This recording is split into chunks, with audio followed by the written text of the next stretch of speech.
So, yeah, why are we cowering down? Because if it's not based on race, it's based on politics. And here we go again.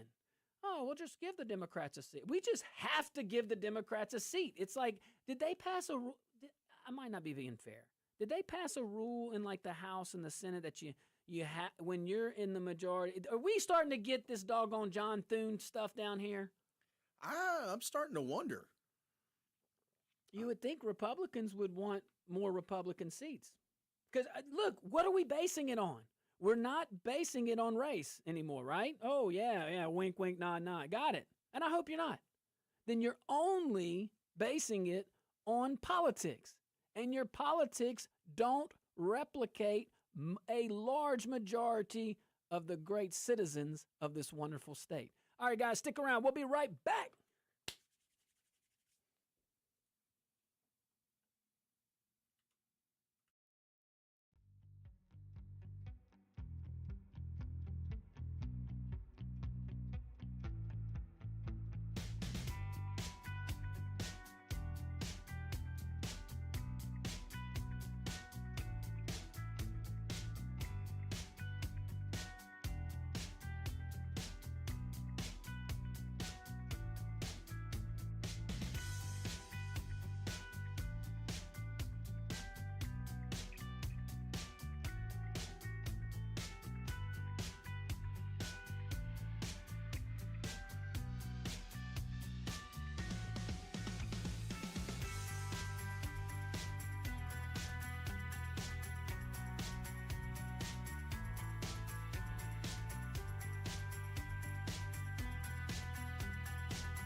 Welcome back to the Josh Guillory Show. We're broadcasting live from the KPEL studios here in Lafayette, Louisiana. Live on Rumble. On Rumble. We're live on rumble.com. Let me see over there in that chat. I can't see over that little thing. There you go. All right. Shout out Angry Vulcan. That's real shy. Let's meet our friends over there at the rumble.com. Shout out to our KLFY Plus viewing audience. Let's talk about this silliness again, these districts. Congressional districts. All right, if you haven't heard, the legislature working hard there till 4 a.m. Yeah, that's interesting. 4 a.m. they voted, and they decided to either create a district based on race or give the Democrats a district. That's the only two. That's the what's the other option? You're going to give me that communities argument that I once used? Hey, you smoke them if you got them. I will use every bureaucratic buzzword to help my people if that helps my people. Absolutely. I'll say sustainability. I'll say big tent. What are some other ones? Your favorite, blue ribbon. Diversity, inclusion. Well, that one's getting a hit though, rightfully so, because it's grown. It grew legs and went to La La Land. Absolutely. You know. Let's see, what are some other ones? Oh, it's a whole bunch. We'll think of them. We'll think of them. I have a dear friend that went to a I won't call him out. He went to one of these seminars, you know, for government. I was always busy those days. Jeez. Anyway, I sent some folks, but he went and he wrote down all the buzzwords and what I would do for fun. I still have it somewhere in my phone. And I would say, okay, well, let's just make a whole thing. Let's just make a sentence out of it. And you can. I mean, you have to add a little bit, you know. So I'm just telling you this. So if you're interested in communicating with the fourth branch of government, the third political party, the bureaucratic party, or just government in general, having a nice little list of the foreign language is good. You know what I mean? Like you go in to, like when I was in Iraq, they taught us a few things, like a few of the words that I'm sure we all butchered, but we could get around a little bit. The rifles helped, but folks, I mean, I'm telling you, we're slicing, like we're treating these maps like, I don't know, like fantasy football leagues. You know what I mean? Just slicing and dicing. Why don't we just look? It's 2026. We no longer use the census in the way that it was intended. We now use we don't use the congressional districts as they were intended. So draw the maps, Republicans. You're in charge. Listen. Virginia was a fluke. We won collectively, but it was a fluke. California's coming. New York is coming. Already have to a large degree. But people want districts drawn on common sense things. I mean, and by the way, I'll address even the racial component to the best that I can. There are minorities in Louisiana who do genuinely fear losing political influence. Whether it's justified or not, it is a genuine fear. And that fear is real to them. And if you listen to some of the testimony, you listen to some of the things that these folks would say, some of the testimony during these hearings came from people talking about segregation, real life experiences, civil rights struggles, like people in the fight, elderly at this point or older, folks seeing KKK activity growing up. These are real experiences that did shape at least their lives.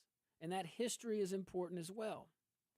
But we can acknowledge history without freezing the entire country inside 1965 forever. Because Louisiana in 2026 is different from Louisiana 60 years ago. And a whole lot of regular working class people of every race you can imagine are struggling with the exact same issues right now. It is bipartisan, and that is insurance, crime. We got crimes of violence all over the place. All over the place. And we need to focus on that in those particular agencies. And a lot of them are. A lot of them aren't. Roads, jobs, That's bipartisan. Cost of living, bipartisan. Give the folks of Orleans Parish good representation for once in 50 years, or at least a shot at it. You know, all us folks, we get all that. But politicians keep trying to divide everybody into demographic boxes. And there's two parties up there right now. There's one that has a supermajority. But there is a little truth, by the way, that nobody, and I don't hear anybody from the political consultant class admitting at least, hey, a lot of the black community and Hispanic families and their community already hold deeply conservative values. They won't admit it. Let's talk about some of those values. And this is what the Republican Party has to offer.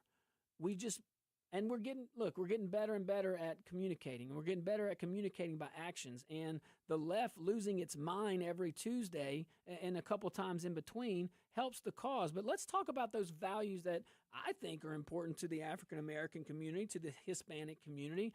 Faith, family, work ethic, entrepreneurship, a lot of entrepreneurship. I was so glad I went to Southern for law school. I don't know if I could have got out of law school and started my own practice right out the bat if I went anywhere else. I'm sure I could, and I'm sure there's a lot of folks doing it and to the contrary. But I'm just saying, that mentality's there. I loved it. Discipline, church, patriotism, it's all present, and it's way more than 13%, guys. It's way more than 13%. There's a healthy distrust, healthy skepticism of government, of giant government bureaucracies all up in those two respective communities. There's Second Amendment support among both of those communities. Go with the issues, but you got to be true to the issues to actually convince them that you can bring it home. And you got to be true to them. So we'll take a tiny little break, guys. When we get back, we're going to open up them phone lines. I can't wait. If you're on hold, just wait a tiny little bit. It's a small little break. We'll be right back.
Welcome back to the Josh Guillory Show. Welcome back to the Josh Guillory Show, broadcasting live from the KPEL studios here in Lafayette, Louisiana. We got those phone lines open. Shout out to our KLFY Plus viewing audience. But first, before we go to those phone lines, let me tell you about my friends over there at Giles Subaru. Make it your next stop over here in Lafayette if you're looking for a dealership that puts all their folks, way up there at the top. At Giles Subaru, customer service isn't just a promise, it's how they do business every single day. From the moment you walk in, their team is focused on making your experience easy, comfortable, completely stress-free over there at Giles Subaru. Oh, and not something you'll see in every dealership. They got a dog park. Go check them out. Big breed, small breed. They got a washing station for the dog. Warm water. Place to dry. It's really cool. And if you're a customer, you can get the coins for free. You can go wash your pup for free. So that's good. Go over there, Giles Subaru, right off of Johnson Street. Oh, by the way, speaking of service, I got to tell you this. Their service department is top notch. They got factory trained technicians, quick turnaround times. We all like that. And a team you can trust to keep your Subaru running like new. Visit Giles Subaru right on Johnson Street or visit them online, gilesubaru.com. Let's go straight to the phone lines. Who we going to? Let's see here. Mr. Bobby. What's up, Mr. Bobby? Hey, LT. Hello, sir. The most important thing is we need to get out and vote. We'll keep the same president, but we got to hold that House and the Senate. Yes. Now, in Iraq, and you platooned that rifle, you didn't have a grenade launcher in there? If I told you, I'd have to wipe you out. No, I'm kidding. You ever shoot one of those? I did. I have. And look, yeah, it's a funny story. So I had an actual M16. The rest of my platoon had an M4, and I just felt so bad to strong arm it. I was like, if someone has to have it, let the leader have it. But let me tell you something though. Those doors were small, and walking in there with I felt like a doggone revolutionary rifle. Getting caught on those doggone doorways. That was not fun. Yeah, did you learn any cuss words in Iraqi? I asked every week or so, and my interpreter would give me a few language. I don't know if he was just making me say things that were silly or not. I don't know. But in my defense, well, I can't say his name. I was going to say what I called him. Of course, 20 years later, Well, we need to get out. I know at least 50 people are going to vote for Fleming, and half of them are our relatives. Copy out. Roger. Thanks, Mr. Bobby. Let's go to Renee. What's up, Renee? Yeah, I want to say the left kind of selective. They kind of like Hugh Hefner saying, if you do something, you do something that feels good, do it again. And then he said he didn't say that, he didn't mean that, but he said it anyhow. He didn't. The thing about the left is anyhow it's legal or not, they're selective. People should live like they want. That feels good. They should do. If it's legal, they should do what they want. But the left, they're left not for that. The left, if you want to do something like carve a woman like a chicken dinner in the subway and you mail her ill, they're all for that, freedom to do that. But they're not freedom to do normal things like earn money, pay bills, go to church, be religious, and be respectful and how you say that? Respectful and do the right thing. There you go. Responsible. There you go. Thanks, Renee. Appreciate you, brother. Appreciate you. Well, someone's shaking their head. All right. So let's move on, shall we? Let's see here. So, when regards to these districts, I'm telling you. All right. So right now, if you just joined us, the Louisiana Legislature's worked till 4 a.m. Appreciate everybody's service. Passed a congressional district map with 5 Republican seats and 1 Democrat seat, basically. I mean, that's what's going to happen. Now, that is because of only one of 2 things. Because the more and more I preach if one racial district's unconstitutional, then the other one's unconstitutional. And that is absolutely correct. But the counter to that, and it's going to come from Republicans of all people, well, you got to think of New Orleans. You got to think of Orleans. Well, how about you think of Orleans for once and give them good leadership? What has the Democrat Party done for New Orleans? What has Orleans Parish done for New Orleans? I'd love to know. I'd love to know. But we could help them, and we could help our country, because congressional districts aren't what they used to be. They're all about politics and control now. It is what it is. So the legislature is either drawing a map based on race, which they're going to come out and say they didn't. Okay, well then what are you basing it on? You give a lot of buzzwords. I get it, the communities and like interest and economic blah, blah, blah. From the same body that gave us Cleo Field's digital district. Give me a break.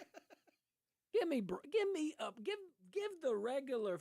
That is such a slap in the face to the regular folks, because most folks aren't paying attention to that, because they would never imagine a group of people acting the way that we see sometimes, especially when they have an R by their name. I'm just saying, you have a super majority. You say you have ideas that can help people, and you say you belong to a party that says they have ideas that can help people. So you run for office for the power to help people. So why on earth would you give a district to the opposing party when this is 100% politics and not policy? No one can reasonably argue that the congressional districts of any state going forward, ours included, is based on policy. It's 100% politics. You're either going all in like I just said to do, or you're cutting deals. And I ain't calling anybody out. I have no inside scoop or anything about, I don't know anything about any kind of deals on this congressional map. I really don't. But what the flying heck? Like, I mean, dude, if you think for a minute that your counterparts are going to give Republicans a seat, you have lost your mind. We don't live in grown-up world anymore. Congressional districts are the new political battlefield. Kind of like electoral colleges. You get the most electoral college votes. Well, congressional votes mean something. And if look, am I wrong? Is there any other option? We drew a map, and it had 5 Republican seats and 1 Democrat seat. Right. You have to have a reason for it. So the only reason I can think of is you did it based on race, which is unconstitutional, or you did it politics. Because you can't give me and most people a reasonable explanation that Orleans deserves a Democrat seat. Don't you say Orleans doesn't, or Orleans deserves representation, because they all have an opportunity to vote. And Democrats can run in that seat all they want. That's like telling, man, that is such a disingenuous argument. There's nothing there. Like I said, this same body, the same legislature, I'm just saying, is the ones that gave us the Cleo Fields district. So don't preach to us about Orleans. I want Orleans to thrive. I want them to succeed. I want them getting government doing what government should do. That'll take a hot minute. But you're not doing them any favors by giving them the Democrat Party over and over and over and over again. Stick around, guys. We'll be right back.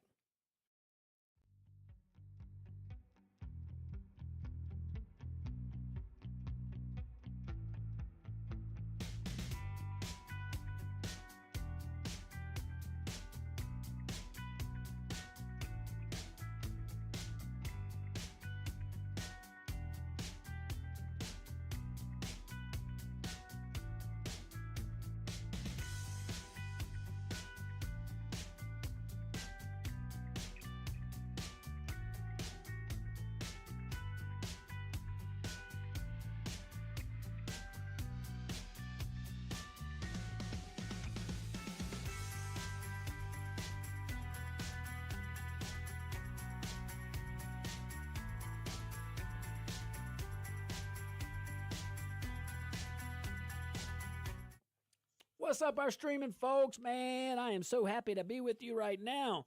All right, Q Money Magic and I were talking and said, let's go live. So shout out to our Rumble folks. Let's see, I don't have my contacts on, so you have to help me. I'll go put them on in the next break. Actually, you talk about the congressional districts that we were talking. I'm going to go do the contacts. Man, I got questions. For example, let's say we do create another minority district in the new maps, right? Now, I get it.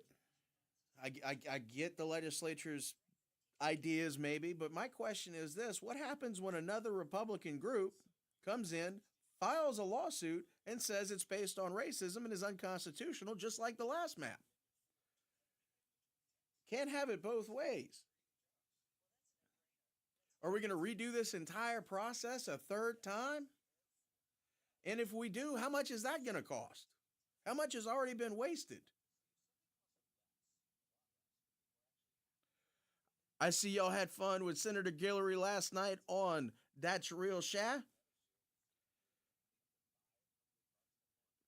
Senator Albert Guillory is a fantastic person. He really is. And his knowledge of Louisiana politics is probably as in-depth as it can possibly get for any one person. And his ability to connect the dots beyond what's necessarily written in the history books and explain the politics behind decisions, man, that's such an important voice to have. And I'm glad y'all got to interview him. Unfortunately, last night I wasn't able to tune in. I'm going to go and tune in later and watch it. Senator Guillory is truly incredible. And I'm sure he had some words about these new congressional districts and these new maps. He has seen this process before. He's seen the messaging that goes with it. He's seen the bait that is used by some in the legislature to justify running with non-conservative principles. But we got about a minute left, and we'll be back.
Welcome back to the Josh Guillory Show. Broadcasting live from the KPEL studios here in Lafayette, Louisiana. Also broadcasting live on Rumble, rumble.com. Go check us out. Hey, That's Real Sha has a podcast too. Go check That's Real Sha out. They had my dear cousin, Senator Guillory, on. See, I pay attention. Pay attention. Let's move on. Okay, so, I mean, anything else from the districts? I don't want to move on terribly too quick if I don't need to. I don't think the legislature wants to either. Like, what's tomorrow? We're going to do this again? Because you know any map they pass is going to be sued. Absolutely. It don't matter what you, like, just get it over with. I'm wondering when we're going to have congressional elections again. I wonder if, what happens? Does the person that's in their state, well, what if that person wins the Senate? Ooh. Now that's interesting. There might be a reason all this. I don't know. So let's see here. Let's go to some other news in Baton Rouge. And by the way, phone lines are open, 232-1542, 844-766-6607. So here's a question I think regular taxpayers, just Joe taxpayer, ask all the time, okay? How come the government is always broke, okay? Like, really, how is it that the government always broke to a lot of people, while government is always growing. Has anybody ever wondered that? You do have a case study here locally of government shrinking and things actually being able to be done. Oh, by the way, shout out that tree on Camellia that's been sitting there for like 9 weeks, maybe 12 weeks. They finally cut it. Now, they didn't really clean up the rest of the place, but the tree's cut. So I just want to give the city and parish of Lafayette, thank you, guys. Thank y'all. I'm just saying that's the power of radio. And just you bring up the ideas. What else y'all want to attack? What do y'all want to address? The grass? It's been raining. See, I'm giving them the benefit of the doubt. Trying to. I do believe Lafayette is, I tried, there's a lot of folks wanting to make it the fun capital of the world. That was cool. I don't know, man. Driving to work, I'm starting to think it's something else. I don't know. Let's go to this gentleman, though. He knows. Mr. Blue Wave, what do you think about that question I asked? Why is government always broke, but they always grow? Yes, sir. You ready? I'm ready. Prediction for Democrat. Nick Eberez or Jamie Davidson for Senator. Okay. U.S. Senator. District 3, John Day against Clay Higgins. District 4, Conrad Gable against Johnson, Mike Johnson. Okay. District 6, Cleo Field. And no one else? Y'all got it? I got it. District 6. That's the prediction. Okay, Mr. Blue Wave, I got you. You are on the record now. You're pretty good with your predictions. I got to give it. Okie dokie. All righty. Thanks, Mr. Blue Wave. All right, let's go back to this. So how is government, really? How is it always broke, but it still grows? I just don't understand that. That's the question. And down at the Capitol right now in Baton Rouge, lawmakers are actually debating a bill dealing with public employee unions. So you got all these public employees, government workers. There's some public employee unions, but there's a bill dealing with these public employee unions and payroll deductions, while also moving a supplemental budget package with another couple $100 million in spending adjustments and pension obligations. That's a mouthful. That's a lot. But we're going to unpack it. We'll start here in this hour, kind of give you a little summary there, but I'll give you a summary. When we're done with this, the summary of my analysis. When we're done covering this, I think it's going to be pretty obvious that we've got to stop the knee-jerk reaction in any government, local, state, national, whatever, okay? When there is an identified need, we understand. We understand there's needs. We the people, we do. But right now, the knee-jerk reaction is amend the budget, add expenditures. Why can't the knee-jerk reaction saying, oh, we have a need? It seems to be a priority. Where does it rank in the other priorities? Because we're not increasing spending. I'm telling you, it's not hard. It's not hard. It's not hard, okay? So anyway, but next hour we'll talk about that. And then there's this other talk about, but the real beef there is government funds using to basically help these unions. And are these unions fighting and taking that taxpayer dollars to grow government and entrench themselves in the power that they currently have? We'll see. I don't know. That's a lot to digest, Q. You think we can do it in 1 hour? I think so. We'll give it a good go. All right, guys, stick around. We'll be right back.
Good afternoon, ladies and gentlemen. Welcome to hour number 2 of the Josh Guillory Show. Broadcasting live from the KPEL studios here in Lafayette, Louisiana. I remain your very grateful host. And in studio with me still, Q Money Magic Man. What up, Q? Another beautiful day in Lafayette, Louisiana. You dang right it is. Man, shout out to our KLFY Plus viewing audience. Rumble.com. You can check us out. You can go to my X page at Josh Guillory USA. All right, so we're going down to the Louisiana State Capitol some more. We'll talk about a little union action, a little wasteful spending action. And is there really, is there a growing population asking this one question? If government's always broke, why does it keep on growing? Man, if you just lock in on your priorities, I'm telling you, if you just lock in on your priorities and you get your budget squared away, it's amazing what you can do. Well, I mean, they keep having to redraw maps. Priorities. So, yeah, oh man, I'm like, tune into hour number 1. Go look at the podcast on rumble.com. You can check us out.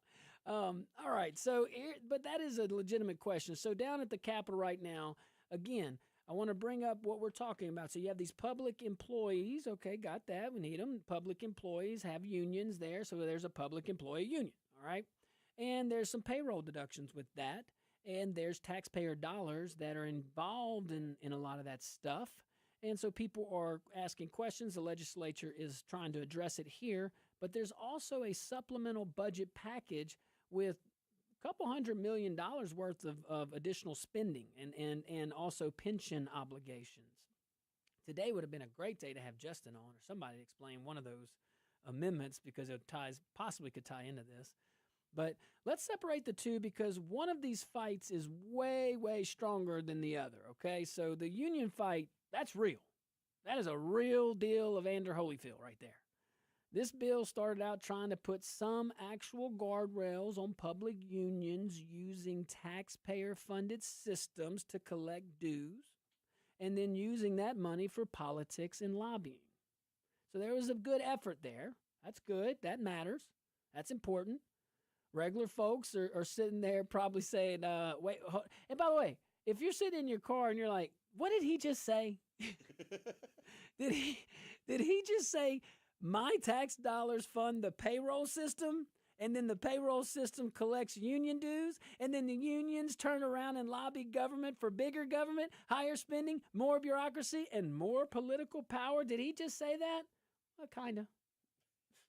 It's a much better description of what I said. So, anyway, that cycle never ends.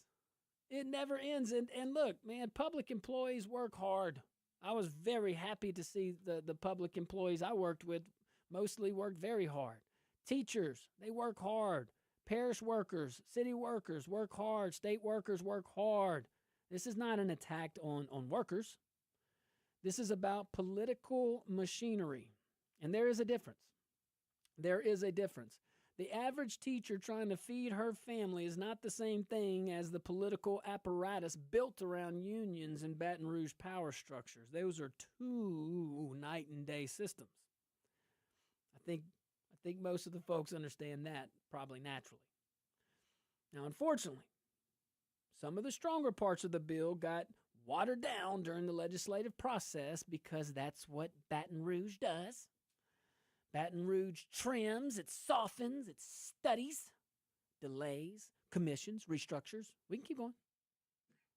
All slowly massaging every reform until it looks like beige wallpaper. But there's still something useful left in it. Employees would have more freedom to opt out of deductions and would have to be reminded annually of their rights. So that's good. That's a good thing that comes out. A lot of folks are spending their money they don't even know. And honestly, transparency should never scare anybody. That's why I don't know why every check should be public in every government. Absolutely. No, just here it is. I mean, there you go. You can see it online. Joe Public. Imagine that. But taxpayers should not be involuntary venture capitalists for political organizations, and that's what this process does. So let's talk spending. I get excited on this because it's such an easy thing to fix. I'm telling you, budgets are not hard. Don't spend more than you got. Prioritize. If everything's a priority, nothing's a priority. I'm just saying. And if you ran for office, whatever you said you were going to run on and you did, just go do that. That's kind of probably why you got elected. And hey, maybe you learn a few things on the road and you give more than you even promised. That would be fantastic. But we'll just take what you promised. We'll just take that. So, and by the way, anytime you say that, look, we got to cut spending. You always get, well, where would you cut? Where would you cut? Well, okay, easy. Start acting like government has to prioritize the same way that families do. And I'll give you one huge area right now, and that is DOTD, the Department of Transportation and Development. Louisiana has state roads all over municipalities and parishes that local governments could often manage more efficiently than the state bureaucracy could ever even dream of. And there's already a framework for this. The state can improve a road. It can negotiate turnover agreements. It can transfer maintenance responsibility locally where it makes sense. And none of that's radical. It's just practical. And I know firsthand. Pinhook Road was repaved using this process. We just kept knocking on the door like a rat on a Cheeto. A parish government or a city government often can patch or maintain, stripe. They can mow if they choose to, manage a local road way faster, way more fiscally sound, way more efficient than a giant centralized bureaucracy operating 3 levels and many, many miles away. And when local governments control more local infrastructure, taxpayers also know exactly how to hold those elected leaders accountable. That is healthy government. Our founders who created this great country understood where the rubber meets the road. They looked at it as states to local communities, towns, villages. But that you had to operate then. And boy, that principle, look what it created. And look where we're going away from. But hope is not lost. Hope is not lost. But that's healthy government. Let the local folks do it. Now, obviously, every road can't just magically get dumped overnight onto local governments. That would probably hurt some governments, local governments, and it might not be responsible in the state to do that. So all the stars have to align. The parish or city must be in a position to be able to maintain those roads financially, manpower, all the things. And there is a process. There's a process, but that helps both. That helps the local citizens and it helps the state taxpayers. Some roads are just regional arteries. It doesn't make sense. Some parishes cannot financially absorb certain projects. Got it. Some transitions require upgrades first. And when you negotiate on the turnover, you can sometimes do that. We had some projects off of Rue de Bellier. Hope to see those move forward. That's a wonderful road. Those are wonderful road projects that were already studied. Just throwing that out there. You try to eliminate those excuses before. You know what I'm saying? Go get that stuff done. Put a dang shovel on the ground. Let's go. So anyway, but all this stuff, all we're talking about with roads, and that's one example. That's just one example that probably gets you the cuts right here that you need, right here, and more. Probably can start working on lowering that income tax to 0 too with these cuts. I'm telling you, and I'm all about, man, actions speak louder than words. I'm all about building things. I am all about making life easier for communities, okay? So I am, but I'm also efficient. We all want efficiency. You can't do all these great things if you're not efficient, if you can't do more with less, if you can't think outside the box, if you can't work with people, But it can happen, and this is one little tiny way that we can have a huge impact on cities and parishes across our state and also minimize, or at least try to minimize and definitely lower, cost to the taxpayers. So DOTD's better, your local governments are better, your people locally are better, Your taxpayers are better across the state. That's called governing. It's not a big deal. It's very easy. And when we get back, we'll talk about a broader principle here, okay? All right, stick around. We'll be right back.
Welcome back to the Josh Guillory Show. We are broadcasting live from the KPEL studios here in Lafayette, Louisiana. Also on rumble.com. Go check us out. Look at that chat. We want to hear and see you.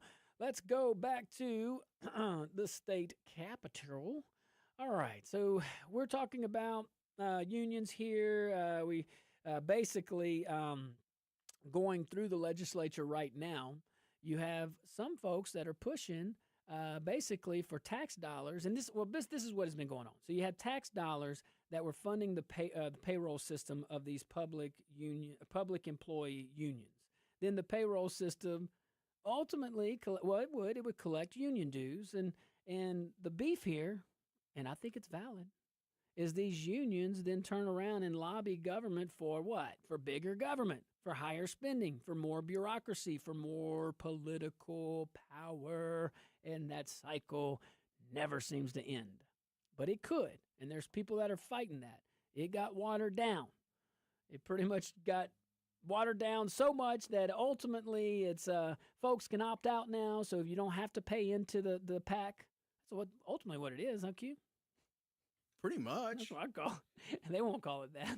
Well, they collect your money to do a service, and then they use that money to go lobby the same people they're doing the service on to grow government and grow their political influence. Am I wrong? Well, they could give the money to a 501c4 who could then in turn give the money to a PAC.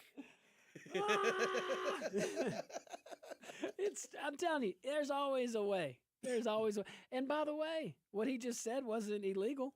No, it's perfectly legal. So, I mean, like all these people that want to talk about campaign finance reform, I'm all with you. And if there's a way to do it, yes. Yes, I'd love to have a system where only the ideas and leadership can come out. That'd be awesome. That would be awesome. But we're not there yet. So, folks are going to maneuver. Like Trump would say when 2015 debates with his fellow Republicans at the time, they were on, well, he didn't pay taxes on this. He didn't do, well, how does a billionaire not? And he just looked around and he said, I just followed the laws that most of you guys on this stage wrote. Don't get mad at us. That's what I'm saying. Like, even like in leadership, just because someone does something different, just because someone found a way to help people and it's not the way that you may have wanted to, it doesn't make it illegal. It just makes it different. And look, man, these big elites don't like different. These rhinos, Democrats, same thing. But these registered Republicans who are Republican in name only, look around. Are they doing things that Democrats do? Are they, do we have another Fannie Willis or something like that? Come on now. Not over here. No. But I think all those folks work hard. I think that just a lot of the same people that are in that system would probably opt out. Because they don't always have a voice. They pay the money, but they don't always have a voice. And I call it a PAC.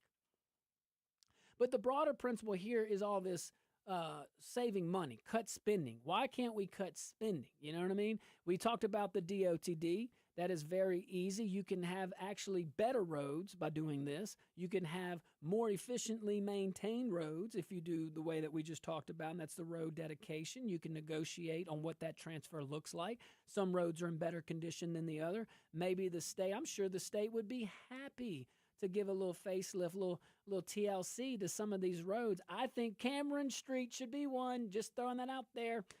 I'm planting the seed, Q. I'm planting the seed. I'm just planting the seed. Hey, we got the tree moved on Camellia. We got the tree moved on Camellia. I don't want to put too much pressure because, we got some fountains that I was going to bring up. But I don't, it's one thing at a time. One thing at a time. All right. So the broader principle here, government closest to the people usually operate more efficiently than giant centralized systems. Cities do. Systems. And conservatives need to get back to confidently saying that. You don't have to, actually Americans, because identifying, what do these labels mean anymore? We got a whole bunch of Republicans down the street that just created a Democrat seat. Again. When no one's making them. Again. I love most of them. Oh, no, I'm sorry. I love all of them. I love every human being. I just love some more than others. But I love every human being, every single one. But government closest to the folks, where the rubber meets the road. That is the most efficient way to do things, to build things. And we can say that without having to walk on eggshells. Too many Republicans campaign like Barry Goldwater and then govern like assistant managers at the DMV. That's what we're seeing. Give me the campaign conservative. I like those guys and gals. I like them. If only it can carry. Maybe those folks. Maybe it's like a clone. Like, you know what I mean? The person that ran is not the real person that's being sworn in. I don't want to cause too much conspiracy theories here. Well, I mean, it does seem like some get elected and they forget everything they said. Well, how many legislators would have run on in 2023? Hey, I'm going to voluntarily create a Democrat seat twice. I'm not ordered to. I don't have to, but I'm going to do it twice. How many Republican representatives and senators voted on this?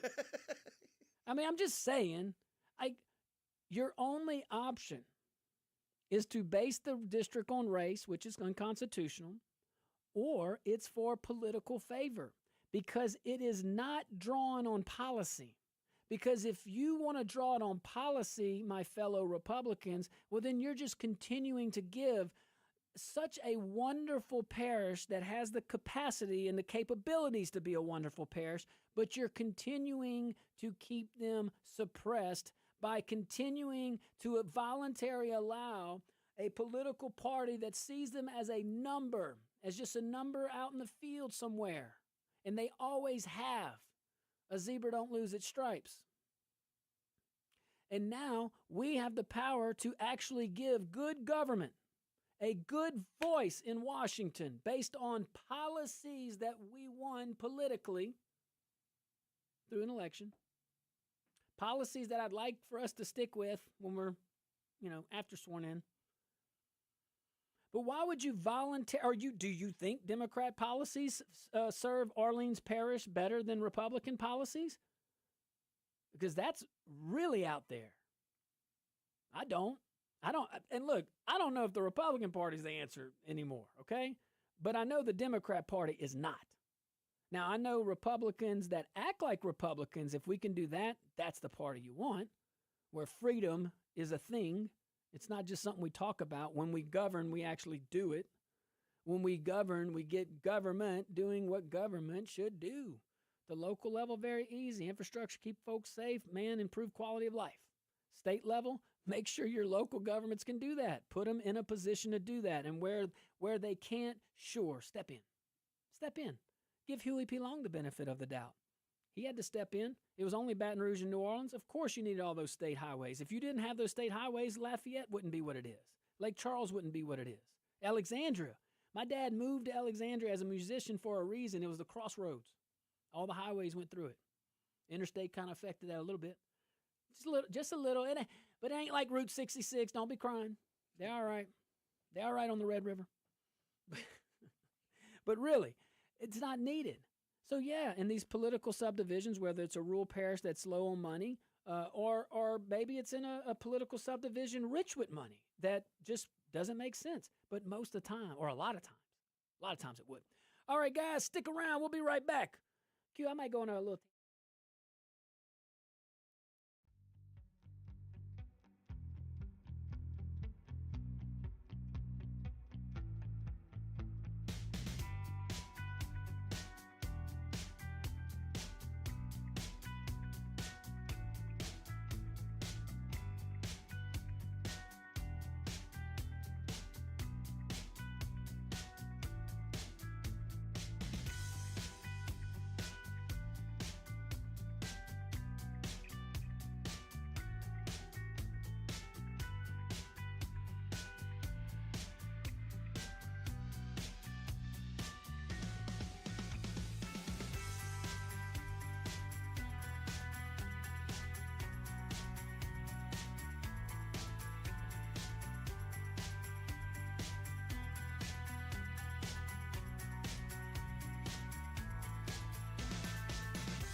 Welcome back to the Josh Guillory Show, broadcasting live from the KPEL studios here in Lafayette, Louisiana.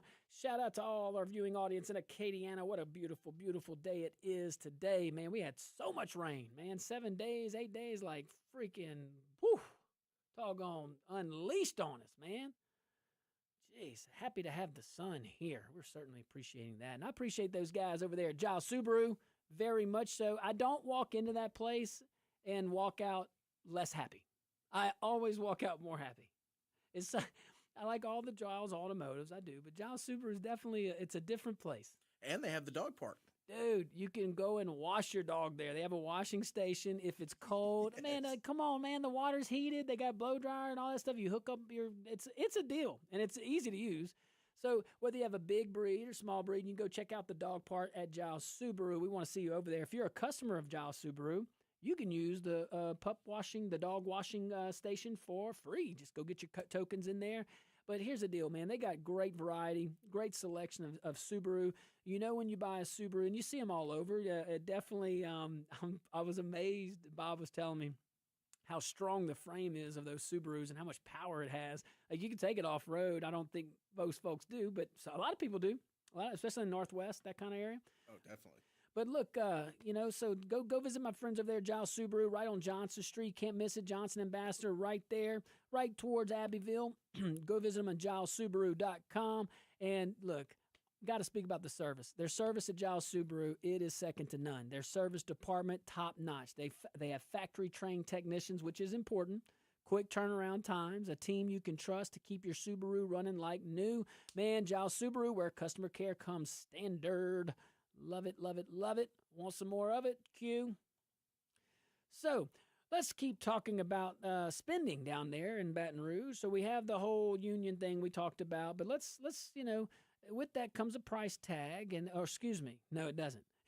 With that is coming voluntarily an accompanying bill, okay? And it's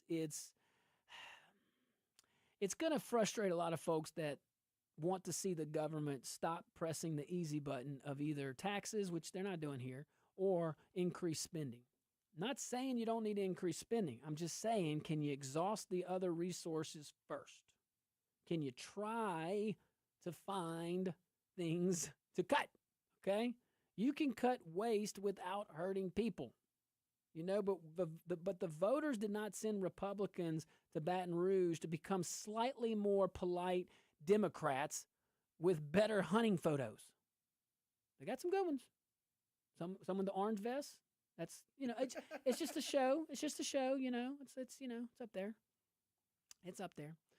But you can cut all that waste, or some. You don't have to hurt folks. You can modernize government without attacking workers. You can make your priorities known and actually stick with them, like roads and infrastructure, drainage, police, flood protection.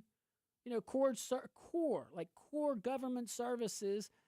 You can keep all of that while still trimming bureaucracy and political fat. That's what competent governance looks like. Yes, it's conservative. It happens to be conservative, but I don't want to say that too loud. I'll scare them away. Unless it's campaign season. And look, I think right now a lot of people are just desperate for competence in government right now. Somewhere locally, state, even some national representation. Maybe your congressional district is not, maybe that person's not voting the way that you want them to vote. I don't know. But that's different than incompetence. But right now, we are seeing gross incompetence. We can't do. The Republicans in the federal level have the Senate, the House, and the White House. Things like the SAVE Act, proving you're a citizen before you register to vote in an American election, that's a no-brainer. Why are we even debating that? Why is that even a thing? I mean, insurance costs right now, that's what's crushing families. Work on that. People are paying groceries, paying their bills, taking their kids to daycare, providing daycare. Utilities in a lot of places are going up.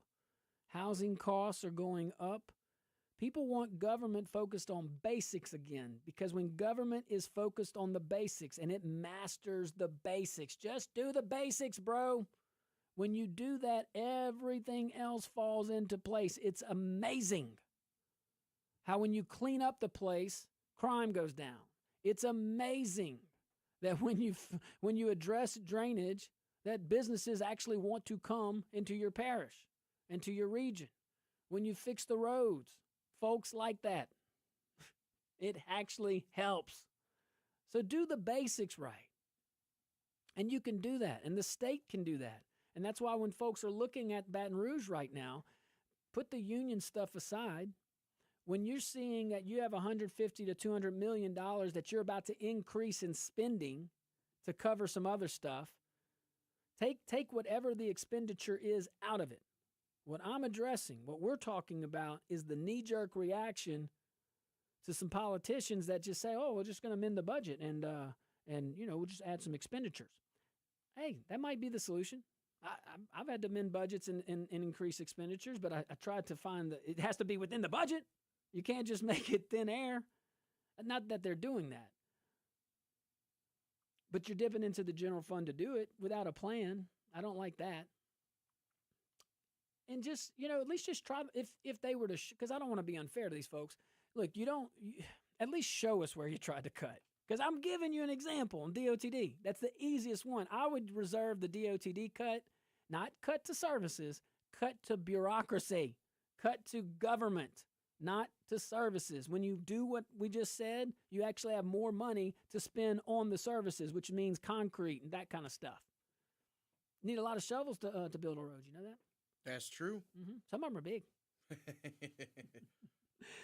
But look, what we don't want is endless political ecosystems feeding themselves forever. And that's what this whole using taxpayer dollars to collect union dues, to give it to the unions, to go and advocate for bigger government to keep the unions and government bigger.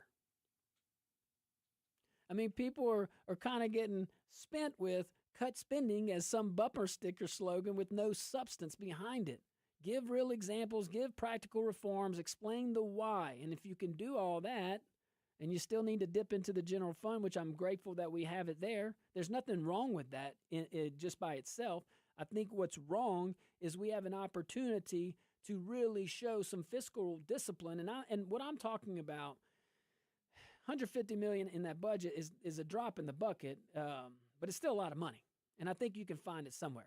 And I think that's a fair position. But I'm still grateful for all the people working, all the things. All right, guys, stick around. We'll be right back.